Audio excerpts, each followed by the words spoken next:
नहमदुहु व नस्तईनुहु व नस्तगफिरुह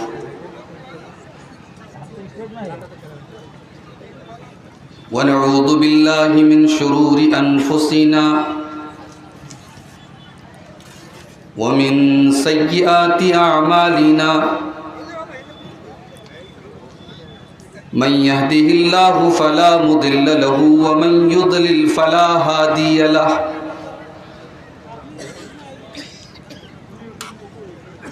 व अशहदु अल्ला इलाहा इल्लल्लाहु वहदहु ला शरीक लहु व अशहदु अन्न मुहम्मदन अब्दुहु व रसूलुहु या अय्युहल्लज़ीना आमनुत्तक़ुल्लाहा हक़्क़ तुक़ातिही व ला तमूतुन्न इल्ला व अंतुम मुस्लिमून या अय्युहन्नासुत्तक़ू रब्बकुमुल्लज़ी ख़लक़कुम मिन नफ़्सिन वाहिदा व ख़लक़ मिन्हा ज़ौजहा व बत्थ मिन्हुमा रिजालन कसीरन व निसाअ वत्तक़ुल्लाहल्लज़ी तसाअलून बिही वल अरहाम इन्नल्लाहा काना अलैकुम रक़ीबा।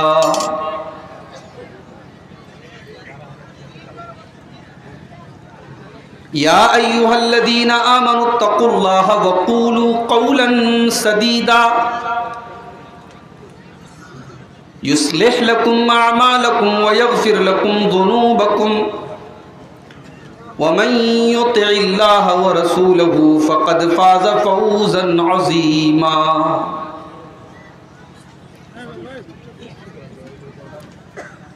अम्मा बअदु फ़इन्न ख़ैरल हदीथि किताबुल्लाह व ख़ैरल हदी हदी मुहम्मदिन सल्लल्लाहु अलैहि वसल्लम व शर्रल उमूरि मुहदसातुहा व कुल्ल मुहदसतिन बिदअह व कुल्ल बिदअतिन ज़लालह व कुल्ल ज़लालतिन फिन्नार। अऊज़ु बिल्लाहि मिनश शैतानिर रजीम बिस्मिल्लाहिर रहमानिर रहीम। इन्नल्लाहा ला युग़य्यिरु मा बिक़ौमिन हत्ता युग़य्यिरु मा बिअन्फुसिहिम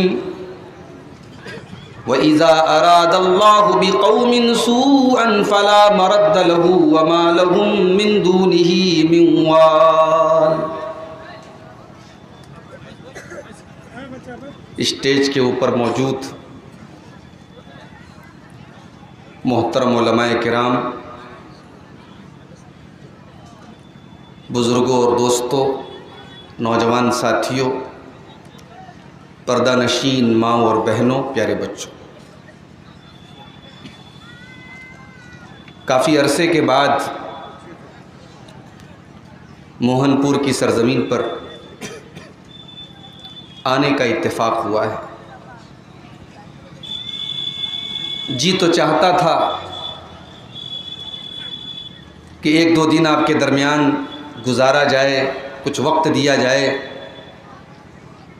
लेकिन ज़िंदगी मेरे भाइयों इंसान की जैसे जैसे आगे बढ़ती है, उसकी मसरूफ़ियात बढ़ती हैं, उसकी ज़िम्मेदारियाँ बढ़ती हैं। मुझे बड़ी खुशी है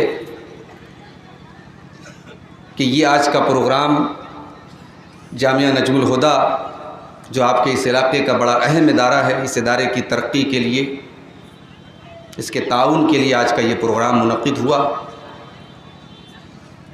और मुझे आपके सामने हाज़िर होने का मौका मिला है। रात के तकरीबन 12:15 बज रहे हैं। मेरे पास आपके सामने गुफ्तगू करने के लिए सिर्फ 50 मिनट का वक्त है। बड़े अहम मौजू पर कुछ बुनियादी बातें, कुछ अहम बातें आपके सामने रख करके मैं इंशाअल्लाह आपसे इजाज़त ले लूँगा। कुरान करीम की सूरह राद की आयत नंबर 11 मैंने आपके सामने तिलावत की है खुतबा मसनूना के बाद। कुरान की ये आयत उरूज व ज़वाल की दास्तान बताती है। दुनिया की कोई कौम उरूज क्यों पाती है और ज़वाल क्यों पाती है। उरूज और ज़वाल का मतलब समझते हैं कि नहीं आप? उरूज का मतलब प्रगति, डेवलपमेंट, तरक्की, और ज़वाल का मतलब है पस्ती, गिरावट, पतन।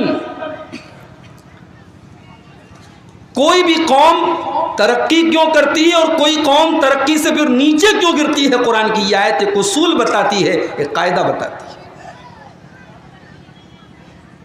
आइए पहले इस आयत को समझते हैं, फिर अपनी बात को आगे बढ़ाते हैं। इन्नल्लाह ला युगय्यिरु मा बिक़ौमिन हत्ता युगय्यिरु मा बिअनफुसिहिम। अल्लाह तबारक व तआला किसी कौम के हालात को, उसकी परिस्थितियों को, उसकी सिचुएशन को नहीं बदलता है जब तक वो कौम अपने करतूतों को न बदल ले, अपने कामों को न बदल ले, अपने किरदार को न बदल ले, तब तक अल्लाह ताला किसी कौम के हालात को नहीं बदलता। आप चैन से रहें, आप सुख के साथ रहें, खुशी के साथ रहें, अल्लाह की नेमतों का फायदा उठाएं। अल्लाह ताला आपको कभी उन नेमतों से महरूम नहीं करेगा। आपके सुख को अल्लाह ताला कभी दुख के जरिए नहीं बदलेगा। आपके ऊपर मुसीबतें नहीं आएंगी हत्ता युगय्यिरु मा बिअनफुसिहिम, जब तक आप अपनी हरकतें न बदल लें। आप अल्लाह की नाफरमानियां करने लगेंगे, आप अल्लाह की नेमतों की नाशुक्री करने लगेंगे, आप गुनाह के काम करने लगेंगे, तब अल्लाह ताला आपकी परिस्थितियों को तब्दील कर देगा। और आयत करीमा का जरा अगला टुकड़ा देखिए, वइज़ा अरादल्लाहु बिक़ौमिन सूअन फला मरद्द लहू। अल्लाह तबारक व तआला जब किसी कौम को बिगाड़ना चाहे, तबाह करना चाहे, बर्बाद करना चाहे, फला मरद्द लहू, तो दुनिया की कोई ताकत उसको बचा नहीं सकती है। वमा लहुम मिन दूनिही मिन वाल, और अल्लाह के अलावा कोई उसको बचाने वाला, कोई उसकी हेल्प करने वाला, कोई उसकी सहायता करने वाला नहीं है। मुसलमान दुनिया में सुपर पावर थे भाई। दुनिया के 3 हिस्से अगर कर दो तो 2 हिस्से पर मुसलमानों की हुकूमत थी। मुसलमानों का कमांडर जब जमीन के हिस्सों को फतह करता हुआ समुंदर के किनारे पहुंचा तो उसने आसमान में हाथ उठाए और कहा, आय अल्लाह, मेरे आगे सिर्फ पानी ही पानी नजर आ रहा है। अगर मुझे पता चल जाए कि इस पानी के उस पार भी कोई तेरी मखलूक रहती है, इंसान रहते हैं, आबादी बसती है, तो अल्लाह तेरा ये बंदा अपने घोड़ों को इस समंदर की इस पानी में डाल देगा और उस धरती के ऊपर जाकर भी तेरी तकबीर के, तेरी तौहीद के परचम को बुलंद करेगा। इसी चीज को अल्लामा इकबाल ने अपनी शायरी में कहा था, दश्त तो दश्त है, दरिया भी न छोड़े हमने, बहरे जुल्मात में दौड़ा दिए घोड़े। कभी हमारा ये पावर था, कभी हमारा ये पावर था कि हारून रशीद का दौर है। हारून रशीद अपने मकान की छत पर खड़ा हुआ है, आसमान में बादल चमक रहा है, आसमान में बादल नजर आ रहा है। हारून रशीद कहता है, ऐ बादल, तू जहां भी चला जा, तू जहां पर भी बरसेगा, मुझे पूरा यकीन है जब तू बरसेगा और तेरी बारिश से जब जमीन में खेती निकलेगी, मुझे पूरा यकीन है तू कहीं पर भी बरसेगा, उस खेती का टैक्स मुझे जरूर मिल जाएगा। तू धरती पर जहां पर भी जाएगा वहां पर इस्लाम का परचम जरूर मौजूद होगा और मेरे खजाने में, इस्लामी खजाने में वहां का टैक्स जरूर आ जाएगा। ये पावर था। लेकिन आज एक दौर ऐसा है, आपको मारा जाए, आपको काटा जाए, आप पर जुल्म किया जाए, आप लब नहीं हिला सकते साहब। कुत्ते और बिल्ली और जानवरों के हुकूक के लिए कमीशन बने, इदारे बने हैं। आपकी जान और माल की सिक्योरिटी की कोई गारंटी नहीं। वो कौम जो इतनी ताकतवर थी आज इतनी पस्त क्यों हो गई, आज इतनी गिर क्यों गई, और आज उसकी जान और माल इतनी असुरक्षित क्यों हो गई, इतनी अनसेफ क्यों हो गई, इतनी गैर महफूज क्यों हो गई। अब इसको समझने के लिए दो हदीसें मैं आपके सामने पेश करना चाहता हूं। पहली हदीस अबू दाऊद के अंदर मौजूद है। हदीस के रावी हजरत सौबान रजी अल्लाह तआला अन्हु हैं। कहते हैं कि मैंने अल्लाह के प्यारे नबी सल्लल्लाहु अलैहि वसल्लम को ये फरमाते हुए सुना है, यूशिकुल उमम अन तदाआ अलैकुम कमा तदाअ लकलतु इला कसअतिहा। अल्लाह के नबी अपने सहाबा से कह रहे हैं, ऐ मेरे सहाबा, वो दौर बहुत करीब है, वो दौर बहुत जल्दी आने वाला है जब दुनिया की सारी कौमें तुम पर टूट पड़ेंगी। जिस तरीके से दस्तरखान लगा हुआ हो, लोग बारी बारी आकर के दस्तरखान पे खाना खा रहे हो, तुमको मारने के लिए, तुम्हें तोड़ने के लिए, तुम्हें जलील करने के लिए कंपटीशन हो जाएगा, मुकाबला हो जाएगा, दुनिया की सारी कौमें तुम पर टूट पड़ेंगी। सहाबा ने पूछा, अमिन क़िल्लतिन ना हो या रसूल अल्लाह, अय अल्लाह के रसूल, क्या उस दौर में हमारी तादाद कम होगी? का नहीं, तादाद तो बहुत होगी, तादाद में तुम कम नहीं रहोगे, तुम्हारी संख्या कम नहीं रहेगी। वलाकिन्नकुम गुसाउन का गुसाई सैल, लेकिन तुम सैलाब के ऊपर जो झाग होता है, सैलाब पानी के ऊपर जो झाग होता है, जो बुलबुला होता है, तुम उस बुलबुले की तरह हो जाओ। अल्लाह ताला दुश्मनों के दिलों से तुम्हारा भय खत्म कर देगा, तुम्हारी हैबत खत्म कर देगा, और तुम्हारे दिलों में अल्लाह ताला वहन डाल देगा, कमजोरी डाल देगा। सहाबा ने पूछा, अल्लाह के नबी, हमारे दिलों में अल्लाह ताला कौन सी कमजोरी डाल देगा? फरमाया, हुब्बुद दुनिया व कराहियतुल मौत, तुम्हें दुनिया से मोहब्बत हो जाएगी, तुम्हें दुनिया से मोहब्बत हो जाएगी, और मौत से तुमको कराहियत होगी, मौत को तुम नापसंद करोगे, तुम्हें जिंदगी प्यारी हो जाएगी, तुम्हें दुनिया प्यारी हो जाएगी। आज मुसलमान ब्याज पर कर्जा ले रहा है और दे रहा है, क्यों भाई? मुसलमान जुआ खेल रहा है, क्यों? मुसलमान शराब पी रहा है, क्यों? मुसलमान हराम का लुकमा अपने पेट में डाल रहा है, क्यों? क्योंकि हुब्बुद दुनिया व कराहियतुल मौत, दुनिया की मोहब्बत इसके दिल में बस चुकी है। मेरे जिस नबी का हमने कलमा पढ़ा, जिस नबी का हमने कलमा पढ़ा, उस नबी ने दुनिया में जिंदगी गुजारी, मगर दुनिया से मोहब्बत नहीं की। अल्लाह के नबी एक मामूली सी चटाई पर लेटे हुए हैं, आपकी पीठ के ऊपर चटाई के निशान पड़ जाते हैं। सहाबा कहते हैं, अल्लाह के नबी, कैसरों की जरा तो आराम दे, गद्दों और बिस्तरों पर सोए, और अल्लाह का आखिरी नबी एक मामूली सी चटाई पर लेटे। है अल्लाह के नबी, ये मंजर हमसे देखा नहीं जाता है। लवी तखजना लकविताअन, है अल्लाह के नबी, आप हुक्म दे दें, हम आपके लिए गद्दे का इंतजाम कर दें, बिस्तर का इंतजाम कर दें। नबी का जवाब सुनो मेरे भाई, बड़ा प्यारा जवाब दिया अल्लाह के नबी। फरमाया, है मेरे सहाबा, माली वली दुनिया, मेरा दुनिया से क्या ताल्लुक है, मेरा दुनिया से क्या संबंध है। मा आना इल्ला कराकिबिन इस्तज़ल्ला ताता शजरतिन सुम्मा राहा फतरकहा, मैं तो दुनिया में एक मुसाफिर की तरह आया हूँ। एक मुसाफिर किसी पेड़ के नीचे थोड़ी देर आराम करता है, थोड़ी देर तक सुस्ताता है, फिर अपनी मंजिल की तरफ चला जाता है। ये दुनिया मेरी मंजिल नहीं है, ये मेरा सोर्स नहीं, मेरा डेस्टिनेशन नहीं है, ये दुनिया मेरी मंजिल नहीं है, ये दुनिया तो मेरा वक्ती आराम करने की जगह है, मैं थोड़ी देर आराम करूंगा, मेरी असल मंजिल आखिरत है। इसलिए ऐ मेरे सहाबा, मैं जैसा हूं मुझे वैसा रहने दो।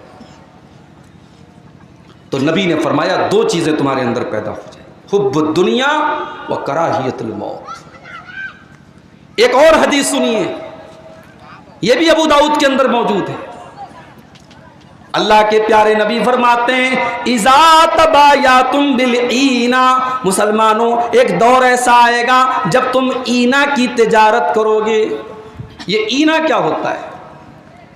उलमा कहते हैं कि ईना एक किस्म का फ्रॉड था, एक किस्म की तिजारत थी जिसमें फ्रॉड होता था, धोखा होता था। अल्लाह के नबी ने फरमाया एक ऐसा दौर आएगा कि मुसलमान फ्रॉड करेगा, मुसलमान बेईमानी करेगा, मुसलमान तिजारत के अंदर धोखाधड़ी करेगा। आज आप देख लें, इसी झारखंड के अंदर कुछ इलाके हैं, वहां पूरा पूरा मोहल्ला, पूरी पूरी बस्ती, पूरा पूरा गांव, उसका काम क्या है? लोगों को फर्जी कॉल करना, लोगों के एटीएम से पैसे चुराना। आपके इसी झारखंड में धनबाद साइड में आप चले जाएं, बहुत सारे गांव आपको मिल जाएंगे, और बड़े अफसोस की बात है उसमें अक्सरियत अपने मियां भाई लोगों की। इज़ा तबायातुम बिल ईना, मुसलमानों तुम कारोबार में बेईमानी करने लगो। व अखज़तुम अज़नाबल बकरी, और तुम गाय की दुम को पकड़ करके बैठ जाओगे। उलमा कहते हैं गाय की दुम पकड़ने का क्या मतलब है? भाई उस जमाने में लोगों की शान और शौकत जाहिर करने का तरीका था गाय, बैल, ऊंट, ऊंटनी, और आज के दौर में स्कॉर्पियो, और अभी एक जो नई गाड़ी आजकल बहुत ज्यादा चल रही है, कौन सी है बताओ भाई? स्कॉर्पियो के बाद भी तो कोई गाड़ी एक आई है ना, मुझे नहीं पता। गाड़ी का शौक है, अच्छी बात है, गाड़ी का शौक बुरी बात नहीं है, मगर इज़ा अखज़तुम अज़नाबल बकर, जब तुम्हें सवारियों का और गाड़ियों का और दुनिया की इन चीजों का इतना शौक हो जाएगा कि तुम अल्लाह को भूल जाओगे और इन्हीं चीजों के पीछे लग जाओ। वरज़ीतुम बिज़्ज़र्इ, और खेती बाड़ी में तुम मगन हो जाओगे। व तरक्तुमुल जिहादा, और अल्लाह की राह में जिहाद का, अल्लाह की राह में कुर्बानी का जज्बा तुम्हारे दिल से निकल जाएगा। मुसलमानों जब ऐसे हालात तुम्हारे ऊपर आ जाएंगे, सल्लल्लाहु अलैकुम ज़ुल्ला, अल्लाह ताला तुम्हारे ऊपर जिल्लत को मुसल्लत कर देगा, तुम जलील हो जाओगे, तुम जलील हो जाओगे, तुम पूरी दुनिया में तुम्हें जलील किया जाएगा, तुम्हें अपमानित किया जाएगा, तुम्हें शोषित किया जाएगा। हत्ता तर्जिऊ इला दीनिकुम, जब तक तुम अपने दीन की तरफ पलटोगे नहीं, अपने दीन की तरफ तुम रुजू नहीं करोगे।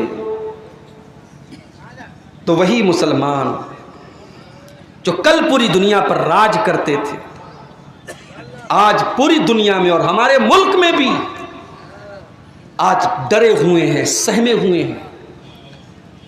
अभी मुल्क के हालात क्या हैं? 30 साल पहले कश्मीर में कोई वाकया हुआ,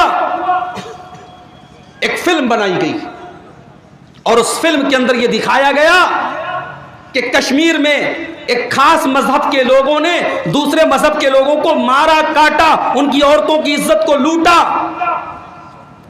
और आज ये फिल्म दिखा करके पूरे हिंदुस्तान में उसको प्रमोट किया जा रहा है ताकि मुल्क का भाईचारा खत्म हो और लोग एक दूसरे के खिलाफ नफरत को पाएं। अगर यही होना है तो आपके बिहार में भागलपुर में 1989 में बहुत बड़ा दंगा हुआ था, सैकड़ों मुसलमानों को मार करके खेतों में दबा दिया गया और उनके जिस्मों के ऊपर गोभी उगा दी गई। हमारे उत्तर प्रदेश में मेरठ के हाशिमपुरा में सैकड़ों मुसलमानों को पीएसी ने भून करके उनकी लाशों को नहर में बहा दिया। 2002 में गुजरात में हजारों मुसलमान मारे गए। प्रेग्नेंट औरतों के पेट में नेजा मारकर बच्चे को निकाल के हवा में लहराया गया। अगर घटनाओं पर फिल्में बननी चाहिए मेरे भाइयों, तो 2002 की घटनाओं पर भी फिल्में बननी चाहिए। अगर पीछे के दौर में किसने किसको मारा, अगर इसको दिखा करके नफरत पैदा करनी है तो फिर बहुत सारे वाकयात हिंदुस्तान की तारीख में। नफरत की बुनियाद पर देश तरक्की नहीं कर सकता, नफरत की बुनियाद पर मुल्क तरक्की नहीं कर सकते। आज अगर कुछ लोग अपनी सियासत के लिए हिंदू मुस्लिम को लड़ाना चाहते हैं, उनके दिलों में एक दूसरे के खिलाफ द्वेष और नफरत फैलाना चाहते हैं, वो ये बात नोट कर लें, याद कर लें, इससे देश का कुछ भला होने वाला नहीं है, इससे सिवाय नुकसान के कुछ हासिल होने वाला नहीं। हमने हर जुल्म को कंडेम किया है। अगर 30 साल पहले कश्मीर में हमारे पंडित भाइयों, हिंदू भाइयों पर जुल्म हुआ तो गलत था और गलत है और गलत रहेगा, हम सपोर्ट नहीं कर सकते उसका। लेकिन जो 2002 में हुआ वो भी गलत था, जो 1989 में हुआ वो भी गलत था, जो मेरठ में हुआ वो भी गलत था। इंसान का खून एक इंसान बहाए, इंसान पर इंसान जुल्म करे, ये अन्याय है। इस्लाम इसकी इजाजत नहीं देता। इस्लाम की तालीम तो यह है, मन कतल नफ्सन बिगैरि नफ्सिन औ फसादिन फिल अर्ज़ि फकअन्नमा कतल अन्नास जमीआ। एक मनुष्य की हत्या करने वाला, एक निर्दोष को कत्ल करने वाला पूरी मानवता का, पूरी इंसानियत का कातिल है। वमन अहयाहा फकअन्नमा अहयन्नास जमीआ। और एक इंसान की जान बचाने वाला पूरी इंसानियत की जान बचाने वाला है। हमने तो उस नबी का कलमा पढ़ा है। अल्लाह के नबी 10,000 सहाबे किराम को लेकर के मक्का में दाखिल हो रहे हैं। आज मक्का में सारे लोगों के सर झुके हुए हैं। ये वही मक्का की सरजमीन है जहां से 8 साल पहले मेरे नबी को निकल करके जाना पड़ा था, अपना घर छोड़ के जाना पड़ा था, अपना वतन छोड़ करके जाना पड़ा था। आज 8 साल के बाद मेरे नबी बड़ी फातिहाना शान के साथ, बड़ी इज्जत व मकाम के साथ 10,000 सहाबे किराम के साथ आ रहे हैं। नबी का एक इशारा हो जाए पूरे मक्का में कत्लेआम हो जाएगा। नबी का एक इशारा हो जाए मक्का की गलियों में खून की नदियां बह जाएंगी। अल्लाह के नबी मक्का में दाखिल हो रहे हैं और हाय हाय, आज रूस हमला कर रहा है यूक्रेन के ऊपर। आज अभी मैंने न्यूज़ पढ़ी, मस्जिदों पर भी हमला हो रहा है, अस्पतालों पर भी हमला हो रहा है। आज एक मुल्क जब दूसरे मुल्क पर हमला करता है, ये परवाह नहीं करता मैं किसको मार रहा हूँ, किसको कत्ल कर रहा हूँ। मेरे प्यारे साथियों, मेरा नबी लोगों पर हमला करने के लिए दुनिया में नहीं आया। मेरा नबी लोगों को मारने के लिए दुनिया में नहीं आया। मेरे नबी तो रहमत बन करके आए थे। मेरे नबी मक्का में दाखिल हुए, चेहरे पर कोई गुरूर नहीं है, चेहरे पर कोई गुरूर नहीं है, होठों पर कोई मुस्कान नहीं है, सर झुका हुआ है, जुबान से अल्लाह की तकबीर के कलमात जारी हैं और आंखों से आंसू जारी।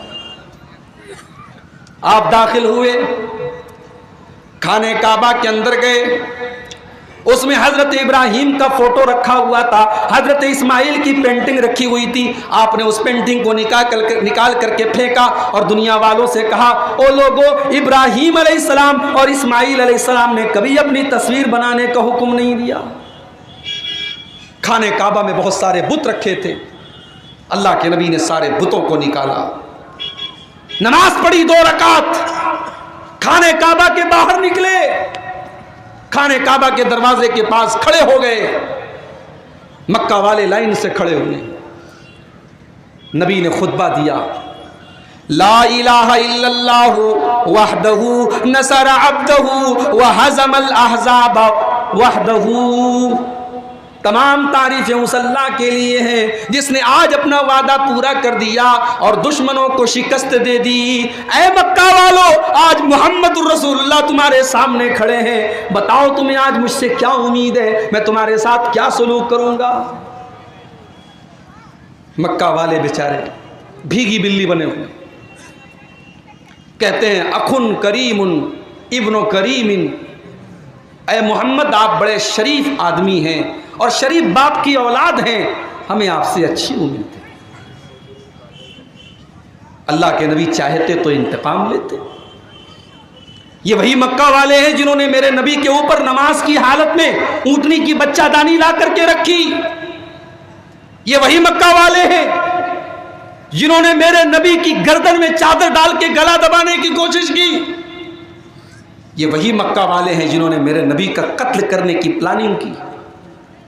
ये वही मक्का वाले हैं जिन्होंने मेरे नबी को वतन से निकाला। आज सब लाइन से खड़े हैं, अल्लाह के नबी चाहते तो इंतकाम ले सकते थे, प्रतिशोध ले सकते थे, बदला ले सकते थे, मगर मेरे नबी तो रहमते कायनात बन करके आए थे। मेरे नबी तो मर्सी और कृपा और दया बन करके आए थे। मेरे नबी ने फरमाया ला तसरीबा अलैकुमुल यौम इज़हबू अंतुम तुलका, ऐ मक्का वालों जाओ, आज मोहम्मदुर रसूलुल्लाह किसी से बदला न लेंगे, किसी से इंतकाम न लेंगे। इज़हबू अंतुम तुलका, जाओ तुम सबके सब आजाद हो, मोहम्मदुर रसूलुल्लाह किसी को सजा नहीं देंगे। हमने तो उस नबी का कलमा पढ़ा है। मेरे आज भारत का माहौल खराब करने की बड़ी गहरी चाल चली जा रही। सवाल यह है मेरे भाइयों, जो मेरी तकरीर का टॉपिक है, कि हम क्या करें कि हमारी खोई हुई इज्जत लौट जाए।